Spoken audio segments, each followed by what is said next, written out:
بسم اللہ الرحمن الرحیم۔ حج، ڈاکٹر علی شریعتی کی کتاب، 21واں حصہ، تثلیث کے بت۔ اب منا میں ان 3 بتوں کو تم نے پہچانا؟ یہ 3 وسوسے ابراہیم میں مظہر ابلیس ہیں۔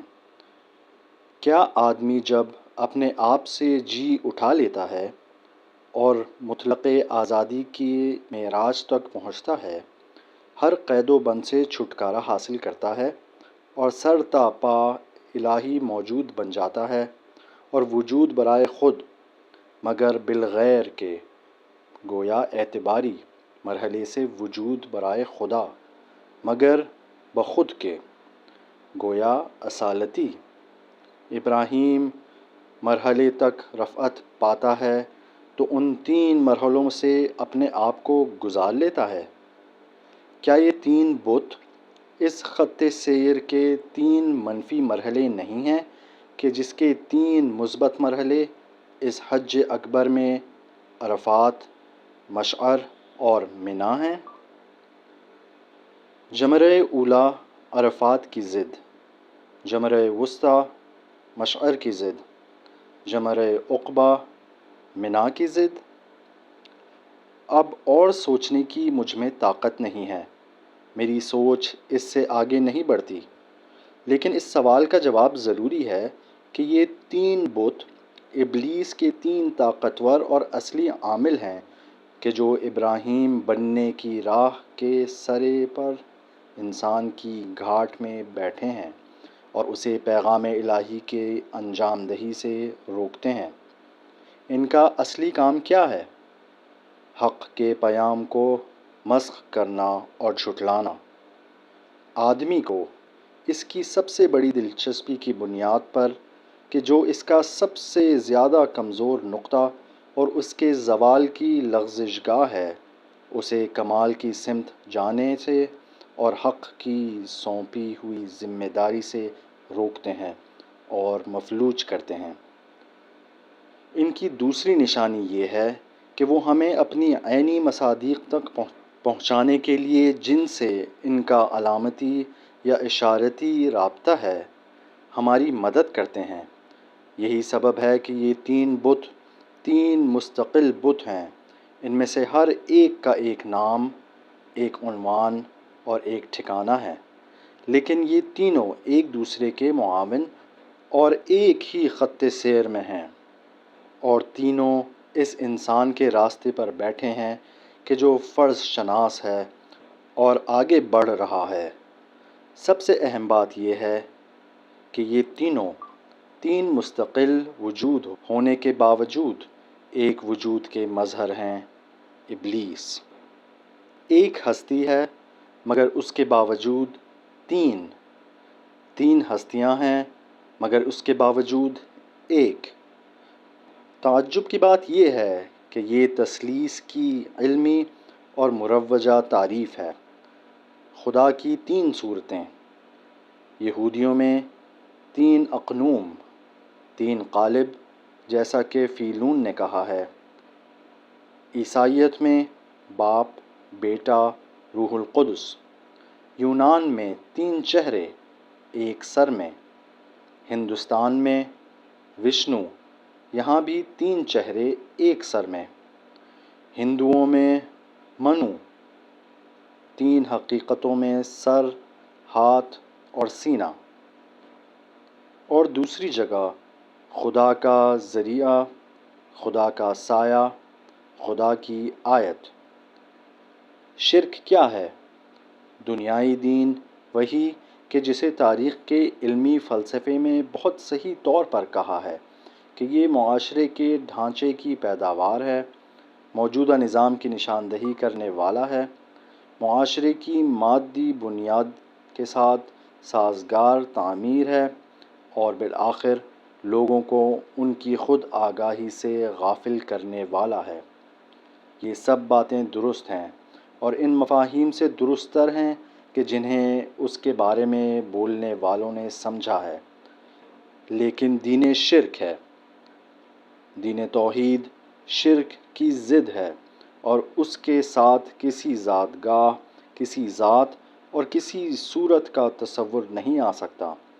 تاریخ کی جنگ مذہب کے خلاف مذہب کی جنگ ہے، شرک کے خلاف توحید۔ لیکن بات یہ ہے کہ توحید کے دین کو بھی اس کے اجتماعی عمل میں دین شرک کر دیا گیا ہے، شرک در نقاب توحید۔ اور کتنا ہولناک تر اور پائیدار تر عیسائیت کی تثلیث توحید رہی ہے۔ کیا وشنو، آہورا وغیرہ وغیرہ ایک خدا نہیں ہیں؟ اور میں سمجھتا ہوں کہ تمام ادیان کی بنیاد توحید پر رہی ہے، مگر جب اجتماعی نظام کو جو تاریخ میں شرک سے بدل دیا گیا ہے اور شروع کا واحد متحد روح کا حامل اور طبقات سے پاک معاشرہ بہت سے طبقات اور بہت سے گروہوں میں تقسیم ہو گیا، تو توحید نے شرک کی صورت اختیار کر لی۔ آدم سے 2 بیٹوں کا وجود رہا، 2 آدمزاد۔ مویشی پرور حابیل کو اس کی زراعت پیشہ بھائی قابیل نے قتل کر دیا۔ کسی نے قابیل کے مرنے کی خبر نہیں دی ہے۔ قابیل نہیں مرا ہے، وہ کہ جو وارث آدم ہوا ایک غاصب تھا، ایک قاتل، بھائی کو قتل کرنے والا، بندہ نفس، صاحب ملک، خدا کا مجرم اور آدم کا خلف ناخلف۔ تاریخ پر حاکم بنی آدم بنی قابیل ہیں۔ معاشرے نے ترقی کی، اقدار و نظام پیچیدہ ہو گئے، تفریق، تخصص اور طبقات کے مرحلے سامنے آئے۔ حکمران طاقت، تقدیر، ساز قوت، حق کا غاصب اور ہر سفید و سیاہ کا مالک قابیل بھی 3 چہروں میں نمودار ہوا، اور ترقی یافتہ معاشرے سیاست اور اقتصاد و مذہب میں اپنی جگہ بنا لی اور ان تینوں مراکز پر علیحدہ علیحدہ ڈیرا ڈال دیا، اور زور و زر و زہد کی تینوں قوتوں کو ابھارا، اور اس طرح استبداد، استثمار اور استحصال کی 3 صورتوں نے جڑ پکڑی کہ توحید ان کے 3 مظاہر کو فرعون، قارون اور بلعم باعور کے نام سے یاد کرتی ہے۔ لیکن شرک زمین کے ان 3 خداؤں کو 3 جہتی مسلط نظام میں دین سے توجیہ کرتا ہے، اور 3 خدا آسمان پر۔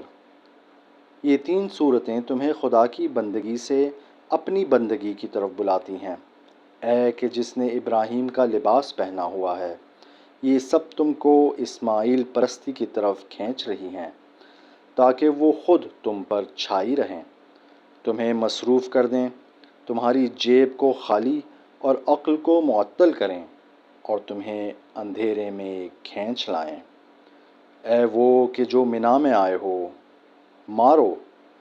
اے وہ کہ جو اپنے اسماعیل کو بھی قتل گاہ میں لائے ہو، ابراہیم کی طرح ابلیس کو اس کے تینوں چہروں میں رمی کرو۔ اے اس عظیم بت شکن کے پیروکار، توحید کے سپاہی، تینوں بتوں کو توڑ دو، اور 10ویں ذی الحجہ کے طلوع آفتاب کے ساتھ ہجوم خلائق کے لمحوں کو کہ جس کا اعلان وقت نے کیا ہے، امت کے قدم بقدم احرام پوش بھیڑ کے ہمراہ مشعر سے منا کی سرحد سے گزر جاؤ، اور جمرات کی وادی پر یلغار بول دو، پہلے حملے میں آخری کو مارو۔ ذرا یہ تو بتاؤ کہ یہ آخری کون ہے کہ پہلے اس کا ڈھانا ضروری ہے؟ فرعون، قارون، بلعم باعور؟ یہ تینوں بت، قابیلی قوت کے یہ 3 مجسمے، ابلیس کے 3 مظہر، توحید کی ضد پر مبنی تثلیث شرک ہیں۔ فرعون کو مارو کہ ان الحکم الا للہ، قارون کو مارو کہ المال للہ، اور بلعم باعور کو مارو کہ الدین کلہ للہ، خدا کے جانشین لوگوں کی فطرت میں اور خدا کا گھرانہ زمین میں لوگوں اور زمین کے ورثاء نیک اور شائستہ بندے، یعنی اللہ کی حکومت لوگوں کے ہاتھ میں اور تمام سرمایوں کا تعلق لوگوں سے ہے، اور اللہ کے دین کے مکمل طور پر ذمہ دار لوگ ہیں۔ ان تینوں میں کون فرعون ہے اور زور پرستی، کون قارون ہے اور زر پرستی، اور کون بلعم باعور ہے اور ملا پرستی؟ ہر روشن خیال اپنی فکری بصیرت اور اس سماجی مبارزے کی روش کے ساتھ کہ جو اس کا خاصہ ہے، نیز اس سماجی نظام کے مطابق کہ جس میں وہ جواب دہ ہے، بنیادی تکیہ کسی ایک پر دھرتا ہے۔ ایک سیاسی مبارز زیادہ تر فیشزم، مٹیریلزم اور استبدادی نظاموں میں آخری کو فرعون گردانتا ہے۔ ایک اقتصادی مفکر اور معاشی عامل کے تقدیر ساز ہونے کا معتقد آخری کو قارون سمجھتا ہے۔ ایک مجاہد فکر اور روشن خیال آدمی کہ جو جہل و فکری جمہور کو اور شعور خود آگاہی اور ارتقاء کا گلا گھونٹنے والے عامل کو مذہب شرک یا مسخ شدہ توحید جانتا ہے، اور اس بات پر یقین رکھتا ہے کہ جب تک اذہان میں حرکت پیدا نہ ہو کوئی چیز اپنی جگہ سے نہیں ہلتی، آخری کو بلعم باعور گردانتا ہے۔ پہلے 2-3 سفر میں جب میں گیا تو میں نے آخری کو بلعم باعور قرار دیا اور بلعم کی نیت سے رمی کیا۔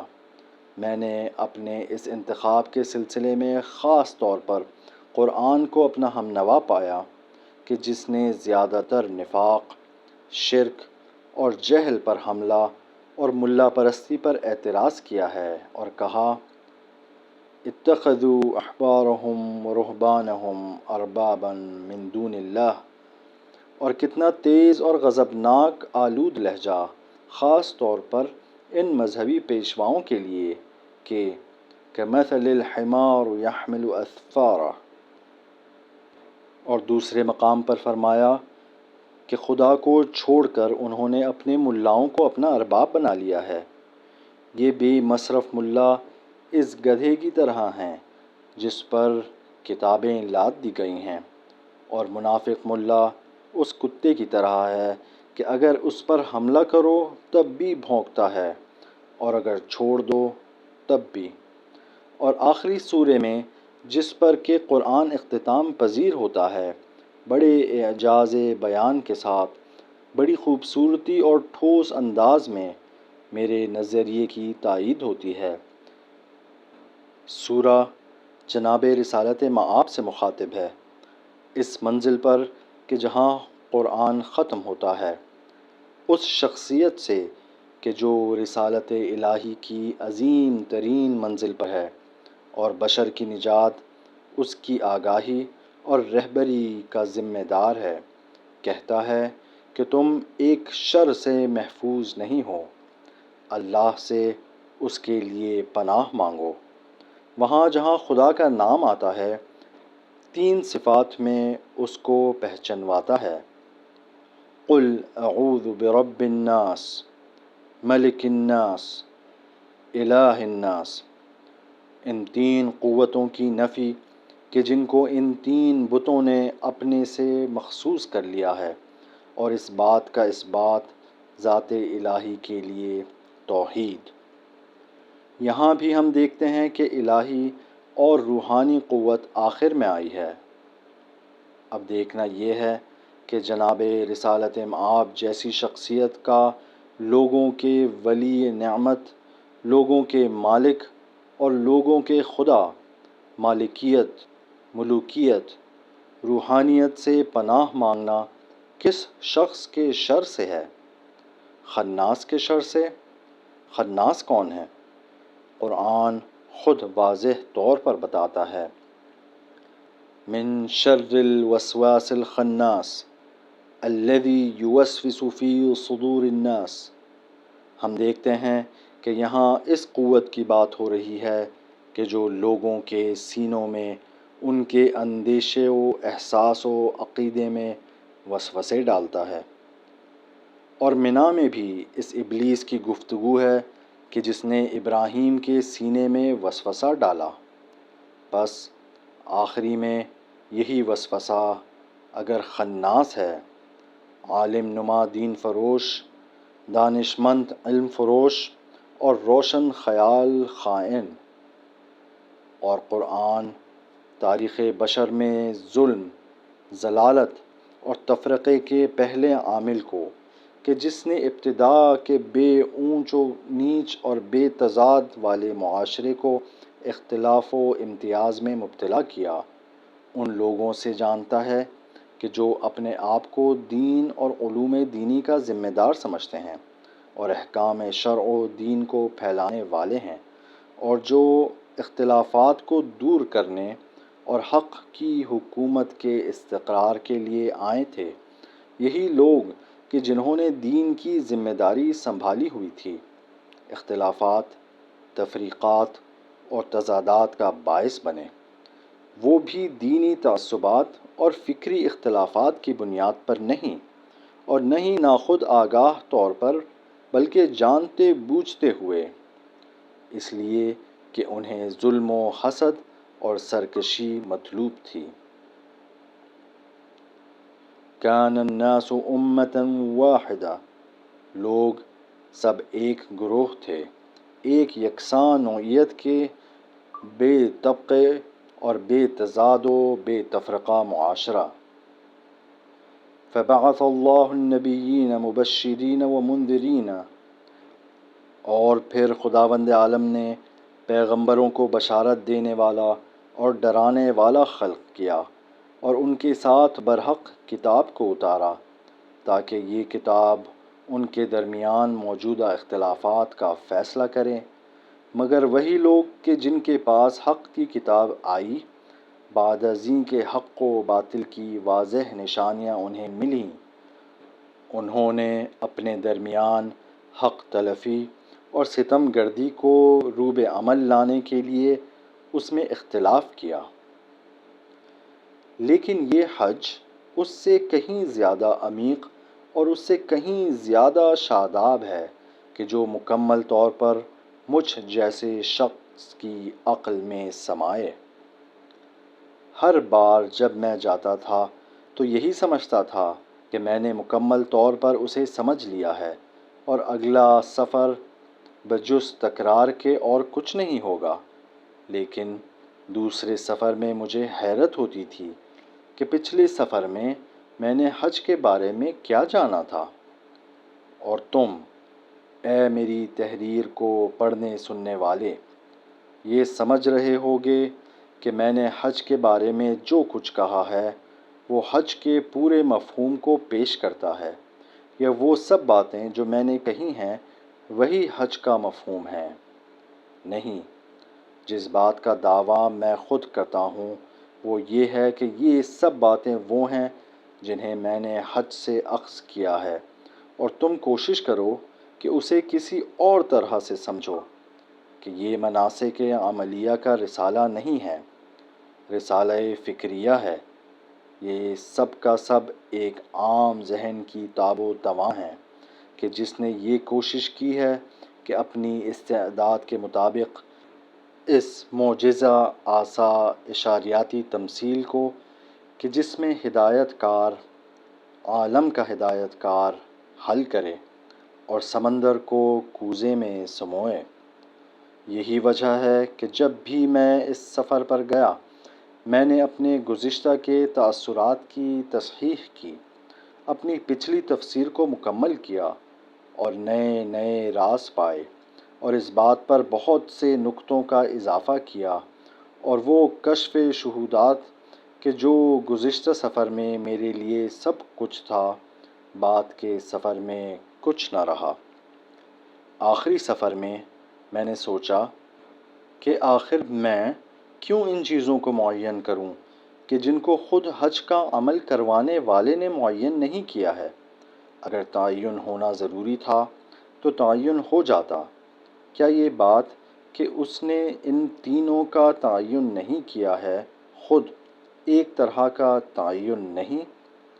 کیا ایسا نہیں ہے کہ یہ تینوں ایک ہیں اور یہ ایک تین؟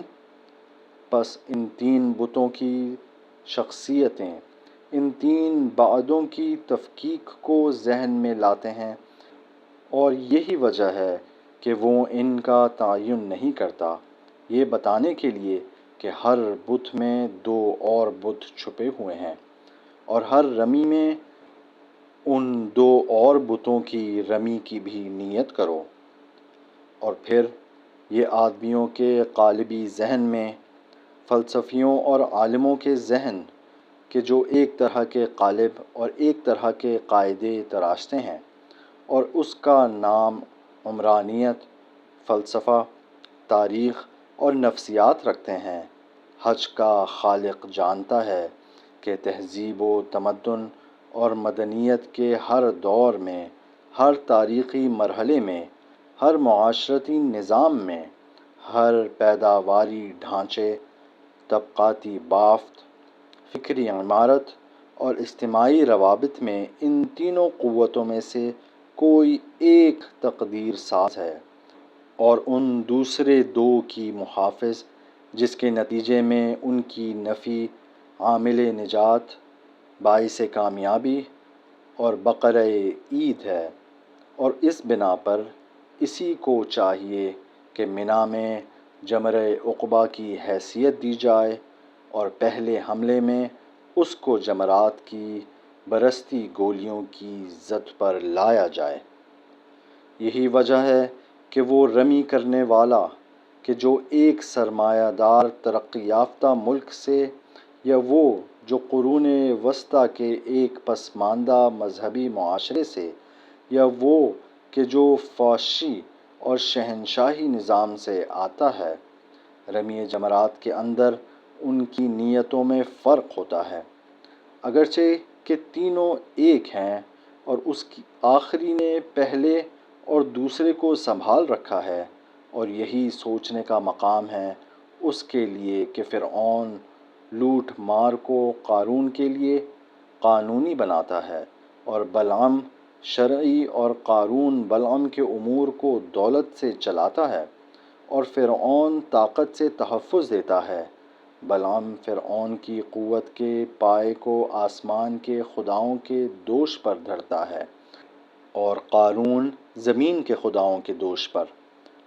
اور ہم دیکھتے ہیں کہ ان میں سے ہر ایک اپنے دو ہمزار کو اپنے دونوں پہلوؤں میں اپنے ہاتھ سے چمٹائے ہوئے ہیں، اور اپنے آپ کو سنبھالے ہوئے ان دونوں کا بھی سہارا بنائے ہوئے ہیں۔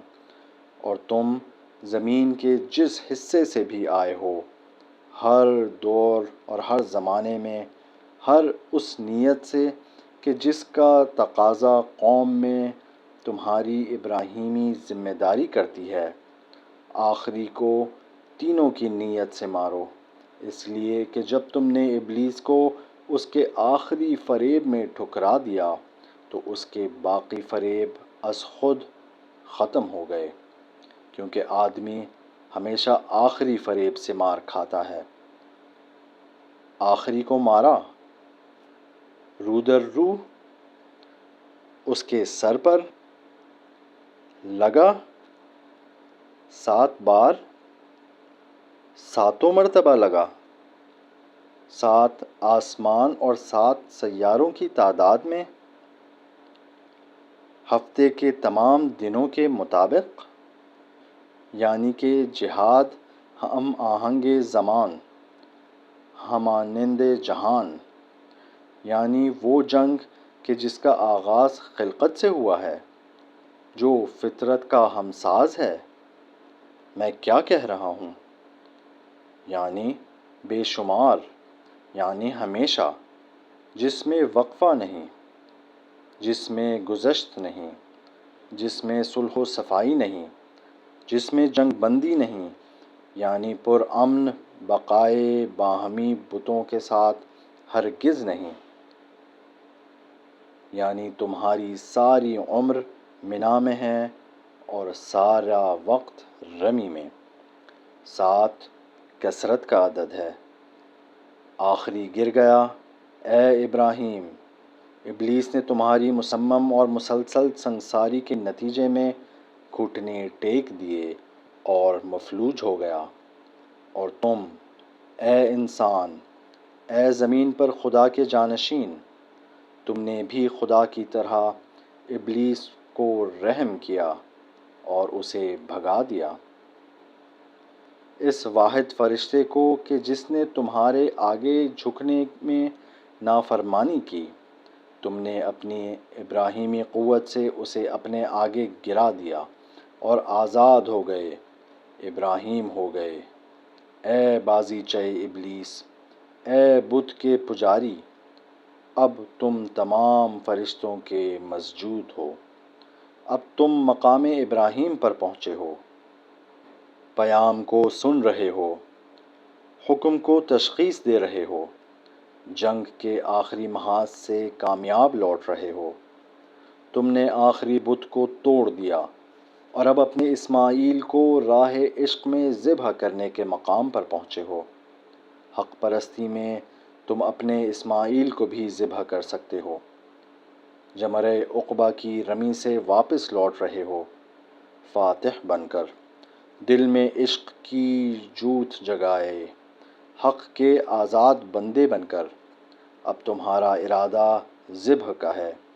تم مصمم قدموں سے ابراہیم کے نشان قدم پر قدم رکھتے ہوئے، ایک ہاتھ میں اپنے پارے جگر اسماعیل کا ہاتھ اور دوسرے میں اپنی تیغ ایمان تھامے مقتل میں جاتے ہو، اسماعیل کو خاک پر لٹاتے ہو اپنے ارادے کے آگے، اپنی حق بین نگاہوں کے سامنے، کلیجے پر غفلت کے دانت گاڑ کر، دل کو خدا سے وابستہ کر کے۔